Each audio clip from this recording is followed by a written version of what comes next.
بسم اللہ الرحمن الرحیم. پروگرام ادرازے کے ساتھ میں ہوں انیکا نثار. ناظرین، جب ڈونلڈ ٹرمپ سے بات ہوتی ہے تو کہیں نہ کہیں ایک پاکستان اور انڈیا کی جنگ کا ذکر آ جاتا ہے، اور اس ذکر کے اندر اسپیشلی یہ انشور کیا جاتا ہے کہ بتایا جائے ڈونلڈ ٹرمپ کی طرف سے کہ انہوں نے 8 جنگیں اس پوری دنیا کے اندر روکی ہیں ایک ایسے موقع کے اوپر جہاں کل 60 دن مکمل ہونے والے ہیں اور کانگریس سے اپروول ایک طویل جنگ کے لیے لینا لازم و ملزوم ہو جاتی ہے یو ایس کے کسی بھی پریزیڈنٹ کے لیے. اور ایک ایسے موقع کے اوپر، ایک ایسی دہانے کے اوپر امریکی صدر پہنچ چکے ہیں جہاں کل تک انہیں اپروول لینی ہے، نہیں تو جنگ کو آگے بڑھانا ان کے لیے ممکنات میں سے نہیں ہوگا یا بڑا مشکل ہو جائے گا. کوئی نہ کوئی طریقہ نکالنا پڑے گا. ایسے میں وہ ایک بار پھر یہ بات دہراتے ہوئے نظر آئے کہ میں نے 8 جنگیں روکی ہیں، جس کے اندر پاکستان اور انڈیا کی جنگ تھی، جس کے اندر 11 طیارے گرے تھے بقول ان کے. I settled 8 wars. Biggest one would have been Pakistan, India. The Prime Minister of Pakistan said, I saved from 30 to 50 million lives, but it could have been more than that. 2 nuclear nations were going at it. 11 airplanes were shot down. They were in the first week of what would have been a very bad war, and I got it solved. You know how I got it solved? By the use of tariffs. I said, I'm going to charge you tariffs if you guys keep fighting, and they said, oh, please don't do that. تو ایسی صورتحال کے اندر پھر انہوں نے اپنے جنگ کے حوالے سے بھی بات کی اور ایران کے معاملے کے اوپر انہوں نے کہا کہ بڑا بےتاب ہے ایران کے کسی طریقے سے جنگ کا خاتمہ ہو جائے. پھر یہ بھی دعویٰ کیا کہ تقریباً 82% جو ڈرون فیکٹریاں ایران کی وہ ہم لوگوں نے ختم کر دی ہیں. 90% کے قریب میسائل فیکٹریاں ہیں جو کہ ختم کر دی گئی ہیں یو ایس کی طرف سے. سنیں. Iran is dying to make a deal. I can only tell you that. I don't want to get into it, but they cannot be nuclear. Economy is crashing. The blockade is incredible. The power of the blockade is incredible. They're not getting any money from oil, and hopefully it can be worked out very soon. Their Navy's gone. Their Air Force is gone. Every ounce of any form of equipment practically is gone. You know, their drone factories are about 82% down, and their missile factories are almost 90% down. اور ایسی ساری صورتحال کے اندر ایک بات بڑی واضح ہو گئی کہ کل رات کے حوالے سے جو خبر آ رہی تھی کہ کل شام کو ایرانی میڈیا نے یہ کنفرم کر دیا کہ ایران نے ایک مسودہ دیا ہے پاکستان کو ایک ثالث کے طور پر، ایک انڈیپینڈنٹ ثالث کے طور پر ایک مسودہ دیا ہے جس کے اندر وہ تجاویز بتائی ہیں جو کہ ایران کو قبول ہوں گی جنگ بندی کے حوالے سے اور جنگ کو طویل مدت کے لیے ختم کرنے کے حوالے سے، ایک سٹیبلٹی لانے کے معاملے کے اوپر جو کہ دنیا کے اندر ڈائریکٹلی اثر انداز ہو رہی ہے اسٹریٹ آف ہارمز کے بند ہونے کے حوالے سے، اور جو بلاکڈ یو ایس نے کی ہوئی ہے اس کی وجہ سے جو ایرانین اکانومی متاثر ہو رہی ہے اس کے بارے میں کچھ تجاویز دی گئی ہیں ایران کی طرف سے، پاکستان کو پہنچا دی گئی اور پھر پاکستان نے ان کو آگے پہنچا دیا گیا. اور اسی کے بارے میں صدر ٹرمپ کی کچھ سٹیٹمنٹ آئی. اس سٹیٹمنٹ میں انہوں نے پاکستان کی تعریف کی. انہوں نے یہ بھی کہا کہ ایران جو ہے وہ بےتاب ہے، اس کی لیڈرشپ بکھر چکی ہے، لیکن انہوں نے یہ بھی فرمایا کہ یہ مسودہ یا یہ تجاویز ہمیں قابل قبول نہیں ہے. We have great respect for Pakistan and Islamabad and tremendous respect for the Prime Minister and the Field Marshal, and they're working with us. They continue to work with us, but the trip is a very long one and we're doing everything in terms of the negotiation telephonically. They've made strides, but I'm not sure if they ever get there. They're having a tremendous problem getting along with each other in Iran. The leadership is very disjointed. It's got 2 to 3 groups, maybe 4, and it's a very disjointed leadership. And with that being said, they all want to make a deal, but they're all messed up. They all want to make a deal, but they're all messed up. یہ والی بات تو اس سے پہلے صدر Trump بول چکے ہیں اور یہ بات بھی بتا چکے ہیں کہ ہم لوگوں کو یہ منصوبہ یا یہ تجاویز کسی بھی طریقے سے قابل قبول نہیں ہے. اب قابل قبول نہ ہونے کے بعد کیا کانگریس سے اپروول لے سکیں گے صدر ٹرمپ یا نہیں لے سکیں گے؟ آج کے پروگرام کے سیکنڈ سیگمنٹ کے اندر ہم یہی بات ڈسکس کریں گے، کیونکہ کل 60واں دن ہے اور 60 دن کے اندر اندر لمبی طویل جنگ کے لیے اپروول چاہیے ہوتا ہے. ایسی صورتحال کے اندر فوجی قیادت، امریکی فوجی قیادت نے صدر ڈونلڈ ٹرمپ کو بریفنگ دی ہے کہ آگے کیا کیا جا سکتا ہے. امریکی میڈیا کے مطابق امریکی فوجی قیادت نے ایران کے خلاف ممکنہ کارروائیوں کے مختلف آپشن صدر ٹرمپ کے سامنے پیش کر دیے. یہ منصوبے سینٹ کام کے کمانڈر اور جنرل ڈان کین نے پیش کیے ہیں، جن میں ایران کے خلاف ممکنہ فوجی حملوں کے مختلف پہلوؤں اور آپشنز کے اوپر غور کیا گیا ہے. فاکس نیوز کے مطابق امریکی محکمہ دفاع پینٹاگون جدید ہتھیاروں کی تعیناتی پر بھی غور کر رہا ہے، جن میں ڈارک ایگل نامی ایک نیا ہائپرسونک مسل شامل ہے. رپورٹ میں یہ بھی کہا گیا ہے کہ B-1B لینسر بمبار طیارے جو کہ ہائپرسونک ہتھیاروں سے لیس کیے جا سکتے ہیں وہ بھی جو ہے وہ تیار ہے. امریکی ڈونلڈ ٹرمپ نے اوول آفس کے اندر صحافیوں سے گفتگو کرتے ہوئے یہ بتایا. ممکنہ طور پر جنگ بندی کے خاتمے سے متعلق سوال پر جواب دیا کہ مجھے نہیں لگتا کہ اس کی ضرورت ہے، لیکن شاید پڑ بھی سکتی ہے. یعنی دونوں ہی طرف سے ایک دوسرے کے اوپر پریشر بلڈ کرنے کی کوشش کی جا رہی ہے. دوسری طرف ایران کی طرف سے بھی یہ پریشر بلڈ کیا جا رہا تھا کہ جب تک جو یو ایس ہے وہ اپنی بیریکیڈ بند نہیں کرتا, بلاکیج بند نہیں کرتا اسٹریٹ آف ہارمز کی, تب تک معاملہ آگے نہیں بڑھ سکتا ہے. صورتحال کہاں تک پہنچے گی, پاکستان کو کیا پیغام دیا, سب سے پہلے اس کی طرف جاتے ہیں. ہمارے ساتھ سینیٹر رانا ثناء اللہ صاحب موجود ہیں, مشیر ہیں وزیر اعظم کے, پی ایم ایل این سے تعلق رکھتے ہیں. بہت شکریہ رانا صاحب for joining me in the programme. Rana صاحب سب سے پہلے یہ بتا دیجیے گا وہ پیغام جو ایران نے پاکستان تک پہنچایا, پاکستان نے یو ایس تک پہنچایا, اور اب یو ایس یہ کہہ رہا ہے کہ ہمیں یہ قابل قبول نہیں ہے, اس کے اندر آئی انڈرسٹینڈ ساری چیزیں ڈائیورج کرنا پاسبل نہیں ہے, پروسیس پیس پروسیس بڑا سینسٹیو ہے, and I don't expect you to do that, لیکن کچھ چیدہ چیزیں بتا دیجیے گا کہ یہ ساری صورتحال کے اندر کیا اہمیت کی حامل چیز ہو سکتی ہے جو یو ایس کو قابل قبول نہیں ہو لیکن ایران چاہ رہا ہو کہ اسے قابل قبول ہو. دیکھیں, پاکستان کو اس سلسلے میں جو کامیابی ملی ہے, جو عزت ملی ہے, اس پہ پاکستان کی عسکری اور سیاسی قیادت اور خاص طور پہ جو بہت ہی یعنی ایکسیلنٹ پاکستانی ہیں جن میں وزیر اعظم پاکستان اور فیلڈ مارشل سید عاصم منیر صاحب اور ہمارے ڈی پی ایم وزیر خارجہ اسحاق ڈار صاحب, انہوں نے جس یعنی اصول کو اپنا رہنما بنایا, اس میں ایک تو یہ ہے کہ انہوں نے بہت کم بات کی اس کے اوپر. انہوں نے کبھی بھی ان کا کوئی بھی ان میں سے کسی کا بھی بیان نہیں سنا ہوگا آپ نے کہ کسی نے کہا ہو کہ جی اب ہم یہ کر رہے ہیں اور اب یہ ہونے والا ہے, یہ تجاویز آئی ہیں ہم نے, اب بلکہ یہ بھی نہیں کبھی انہوں نے کہا کہ ہم نے پہنچا دی ہیں یا ابھی ہم جو ہے وہ راستے میں لے کے کھڑے ہیں. اور دوسرا یہ ہے کہ انہوں نے سچائی کو اپنایا, بالکل صاف اور سچی بات کی دونوں اطراف, بلکہ ہر اطراف. اگر ایران کا اور سعودی عرب کا آپس میں مسئلہ تھا تو وہاں پہ بھی انہوں نے جو ہے وہ سچائی کا دامن جو ہے وہ پکڑے رکھا, اور جب کسی طرف سے بھی کوئی بات ہوئی تو انہوں نے دو ٹوک انداز میں کہا کہ جی یہ غلط ہے, یہ آپ کی طرف سے جو ہے یہ نامناسب ہے. تو اسی وجہ سے پاکستان کو کامیابی بھی ملی, پاکستان کو جو ہے وہ عزت بھی ملی. تو اب اس وقت جو ہے وہ جو تجاویز زیر غور ہیں, یقیناً وہ زیر غور ہیں, اور کوئی دن نہیں گزرتا جس دن ان تینوں صاحبان کے اپنا اپنا جس طرح سے انہوں نے کام جو ہے وہ تقسیم کار کیا ہوا ہے, تو اپنے اپنے لیول کے اوپر جو ہے وہ رابطے ان کے روزانہ کی بنیاد پہ ہوتے ہیں. یہ پرسوں جب کیبنٹ میٹنگ تھی تو پرائم منسٹر صاحب نے پوری کیبنٹ کو اعتماد میں لیا, تو وہ یہ اس کے اوپر روزانہ کام ہوتا ہے. یہ ایسا نہیں ہے کہ جی کوئی 2 دن بعد ہوا یا 1 دن ہوا دوسرے دن نہیں ہوا. تو یہ ان پروگرس ہے, اور ابھی بھی بڑی امید ہے کہ نمبر 1 یہ سیز فائر جو ہے, یہ جنگ بندی جو ہے یہ کنٹینیو کرے گی انشاءاللہ تعالی. اور دوسرا یہ ہے کہ جو معاہدہ ہے وہ اس میں تھوڑا ٹائم شاید لگے کیونکہ جزویات ہیں جو طے ہونا ہے, لیکن یہ معاہدہ ہو جائے گا, اور دنیا کو بالآخر جو ہے وہ ایک سسٹینیبل, ایک پرماننٹ امن, جو کہ ہمارے برادر اسلامی ملک ایران کی بھی خواہش ہے کہ جی ایک سسٹینیبل پیس ہو, تو وہ جو امن ہے وہ انشاءاللہ تعالی پوری دنیا کو اور اس خطے کو جو ہے پاکستان کی وجہ سے یا پاکستان کے ذریعے سے جو ہے وہ نصیب ہوگا, جو کہ ہمارے لیے ایک قومی فخر اور افتخار کی بات ہوگی. رائٹ.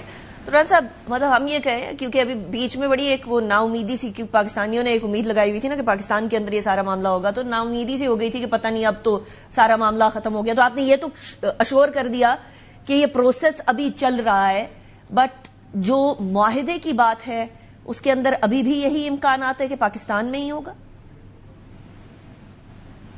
جی بلکہ پاکستان کے تھرو ہوگا یہ ساری چیز. یعنی اب کوئی اس طرح سے تھوڑی ہونا ہے کہ وہاں پہ جی دوبارہ مذاکرات ہو رہے ہیں اور دوبارہ وقفے ہو رہے ہیں. اب تو یہ چیزیں جو ہیں یہ پاکستان کے ذریعے سے ہی انشاءاللہ تعالی جب طے پا جائیں گی تو یہ تو ایک سائننگ سیریمنی ہوگی اب, اور وہ انشاءاللہ تعالی دنیا کو اچانک پتہ چلے گا کہ جی یہ excellent work has been done, اور اس کے بعد انشاءاللہ تعالیٰ پھر جو بھی لیول ہوگا اس لیول کے اوپر آ کے جو ہے وہ پھر معاہدہ سائن ہو جائے گا. So I stop right here Rana صاحب. اس کے علاوہ پھر وہ انفارمیشن obviously آپ بھی نہیں دے سکیں گے، لیکن اس کے جو ریپرکشنز ہیں رانا صاحب پوری دنیا پر اور پاکستان کے اوپر، پاکستانی زیادہ فیل کر رہے ہیں، وہ بہت زیادہ گمبھیر ہیں. پیٹرولیم پرائسز کی مصنوعات کے اندر پھر کل رات کو اضافہ ہوا، مائنر ہوا، لیکن اس سے پہلے جو اضافے ہوئے ہیں وہ بھی بڑے کھٹکے عوام کو، ایک عام آدمی کے لیے بڑے مشکل ہو گیا. آپ لوگوں نے جو ایک اکنامک سٹیبلٹی کا یا ایک میکرو اکنامک انڈیکیٹرز بہتر ہونے کا ایک امپریشن دیا تھا، وہ اس کی وجہ سے زائل ہو رہا ہے. عوام کی زندگیوں کے اوپر ایک منفی اثر پڑ رہا ہے. ران صاحب، اگر جنگ ختم ہوتی ہے تو ان سارے اقدامات کو ریورس کیا جائے گا یا نہیں کیا جائے گا؟ دیکھیں، ریورس تو کیا جائے گا اور انشاءاللہ تعالی ریورس ہوں گے، لیکن جب تک یہ صورتحال برقرار رہتی ہے اور آبنائے خرمز جو ہے وہ بند ہے، تو یہ ہر کسی کے سمجھنے والی بات ہے. یہ تو آپ سمجھ لیں کہ وہ چیز ہے جو کسی کے اختیار میں نہیں ہے. ہم تو آگ بجھانے والوں میں سے ہیں، جنگ بند کروانے والوں میں سے ہیں. جتنی ایفرٹس پاکستان نے کی ہیں شاید پوری دنیا میں کسی اور نے کی نہیں ہے.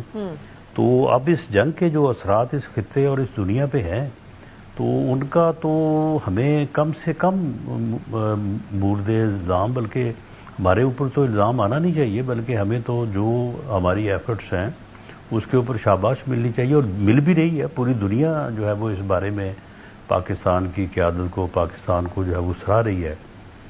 تو عوام میں بھی خیر اس بات کا احساس موجود ہے، لیکن کچھ جو ہے وہ یعنی لوگ اپنے ذاتی بغض، اپنی ذاتی اناد اور اپنی گھٹیا سیاست کو جو ہے وہ آگے رکھتے ہوئے اس قسم کا پراپیگنڈا کرتے ہیں کہ جی مہنگائی ہو گئی، جی یہ ہو گیا، وہ ہو گیا. بھئی یہ ساری دنیا میں ہوا ہے، یہ کوئی پاکستان میں ہوا ہے یا پاکستان کی حکومت کی کسی پالیسی کی وجہ سے ہوا ہے یا پاکستان کی کسی فالٹ کی وجہ سے ہوا ہے؟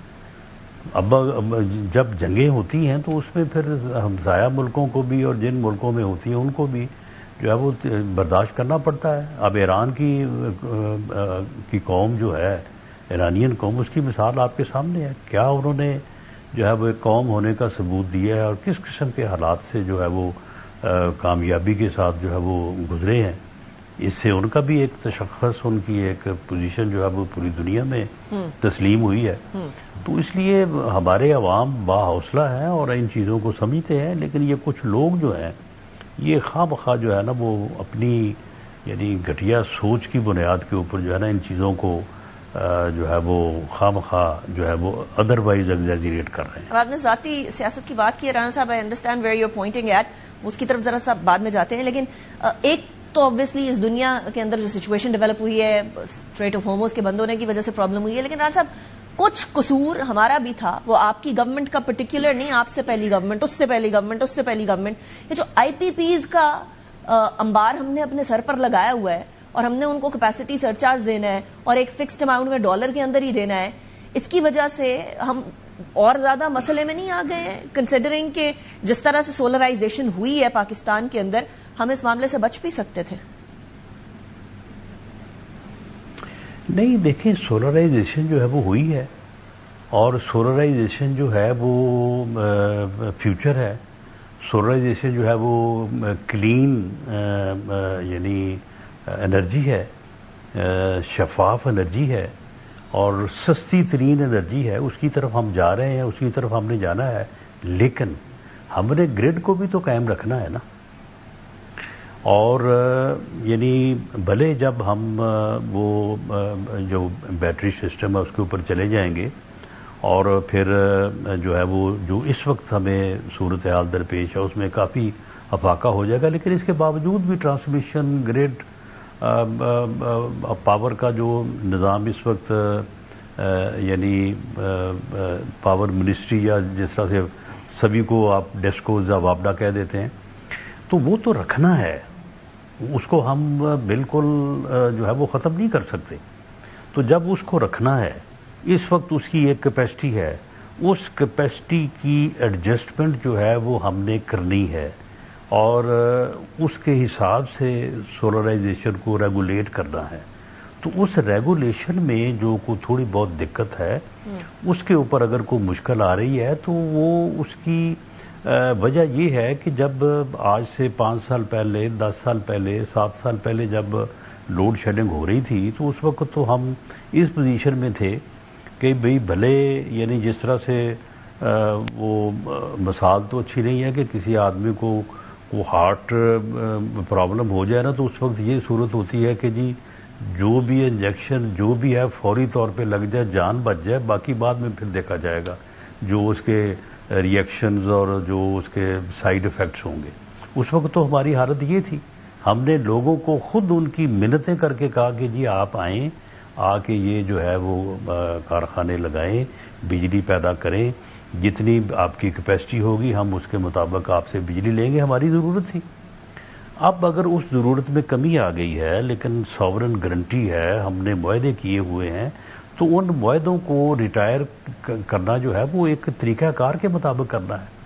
تو اس بات کو بعض لوگ جن کو معلوم ہے لیکن وہ پروگرامز میں بیٹھ کے ٹی وی پہ بیٹھ کے جو ہے وہ ایک گھٹیا اور جو ہے وہ سازشی پراپیگنڈا کرتے ہیں کہ جی دیکھیں جی گورنمنٹ نے یہ کر دیا گورنمنٹ نے وہ کر دیا. بھئی اگر میں نے یا آپ نے سولر پینلز لگانے ہیں اور نہ گورنمنٹ کو بجلی دینی ہے نہ گورنمنٹ سے لینی ہے تو کوئی قدغن نہیں.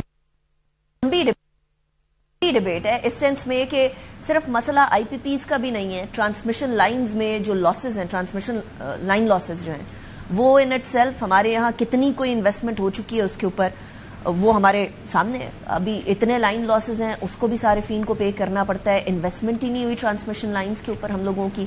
پھر ڈسکوز یہ پراپیگنڈا ہے یہ پراپیگنڈا ہے کہ لائن لاسز نہیں ہوتے رانا صاحب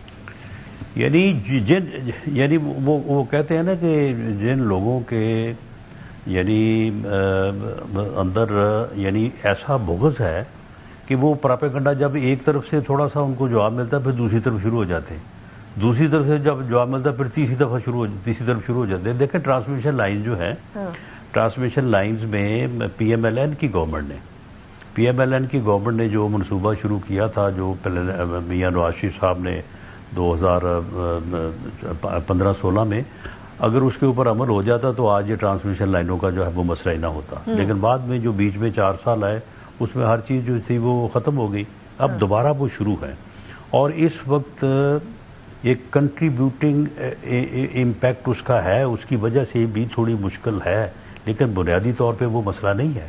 اچھا. اور جہاں تک آپ ٹرانسمیشن لاسز کی بات کریں وہ پوری دنیا میں ہے پوری دنیا میں اگر 4-5% ہے تو ہمارے شاید کوئی 1-8% زیادہ ہے. نہیں رانا صاحب 1-8% زیادہ نہیں ہے اس طرح کا مسئلہ نہیں ہے. 16.5% سے 18% فائنینشیل ایئر 2024 کے اندر ہمارے لائن لاسز تھے اور یہ سگنیفیکنٹلی ہائر ہے جو international bench mark line losses میں نہیں اس میں دیکھیں لائن لاسز ایک تو ہے نا جو اوریجنل لائن لاسز ہیں وہ جس طرح سے میں نے عرض کیا وہ اسی کے آگے پیچھے ہوں گے کوئی 1-8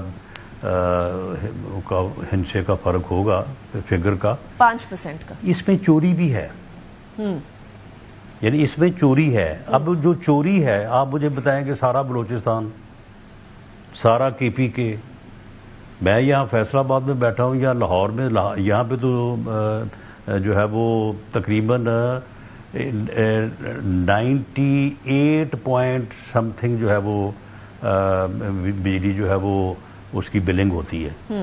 آپ کے کچھ علاقے ایسے ہیں کہ وہاں پہ 60% سے بھی کم ہے. اب ان علاقوں کی پھر صورتحال وہاں پہ امن و امان کی صورتحال وہاں پہ اور اب پھر اگر اس پہ بات کرنی شروع کریں گے تو پھر بات کسی اور نکل جائے گی. تو اس لیے اس معاملے کو اس طرح سے جو ہے وہ شو کیس کرنا درست نہیں ہے لیکن ہاں یہ ایشوز ہیں ان کے اوپر کام ہونا چاہیے اور ہماری گورنمنٹ یا منسٹری یا جو متعلقہ لوگ ہیں وہ سارا اپنے تئیں کافی بہتر کر رہے ہیں محنت کر رہے ہیں لیکن بہرحال اس میں میں تسلیم کرتا ہوں کہ فردر گنجائش ہے اس میں ابھی ہمیں اور کام کرنے کی ضرورت ہے. اگریڈ کیونکہ فائنینشیل ایئر 24 کے اندر 18% تک تھے لائن لاسز اور پھر 16.5 سے لے کر 18 اور اس کے بعد پھر فائنینشیل ایئر 25 تک جو ہے وہ 17% سے 18% سے اوپر ہو گئے. لیکن ران صاحب آئی ایگری اس کے اوپر کام بہت زیادہ کرنے کی ضرورت ہے. انشاءاللہ کسی دن پاور منسٹر سے یہ سوالات کریں گے.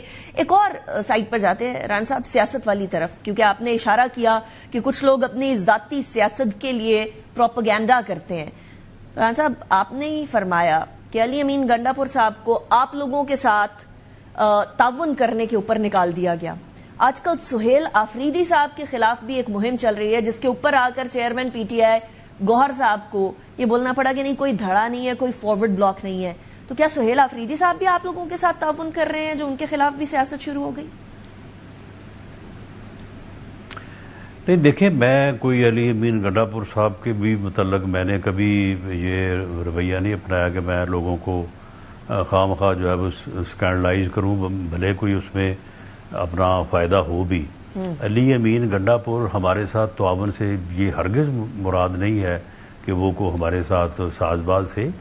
تعاون سے مراد یہ ہے کہ وہ جو ان کی بطور چیف منسٹر ان کی جو ذمہ داریاں ہیں, کیونکہ آپ حلف اٹھاتے ہیں, حلف اٹھا کے آپ کی کچھ ایز چیف منسٹر بھی ذمہ داریاں ہوتی ہیں, صرف آپ نے پارٹی کا ہی کام ہی نہیں کرنا ہوتا, گورنمنٹ جو ہے وہ ورکنگ بھی ہوتی ہے. تو اس میں وہ تعاون کرتے تھے, وہ میٹنگز اٹینڈ کرتے تھے, وہاں پہ آ کے پازیٹیو بات کرتے تھے اور اس کے مطابق جو ہے وہ چیف منسٹر پرائم منسٹر صاحب کے ساتھ جو ہے وہ ان کی ایک انڈرسٹینڈنگ جو ہے وہ ڈیولپ ہوئی تھی. لیکن وہ گورنمنٹ آفیشیل ورک کی حد تک تھی, کوئی ادروائز نہیں تھی. سیاسی طور پہ ان کی اپنی سیاست تھی.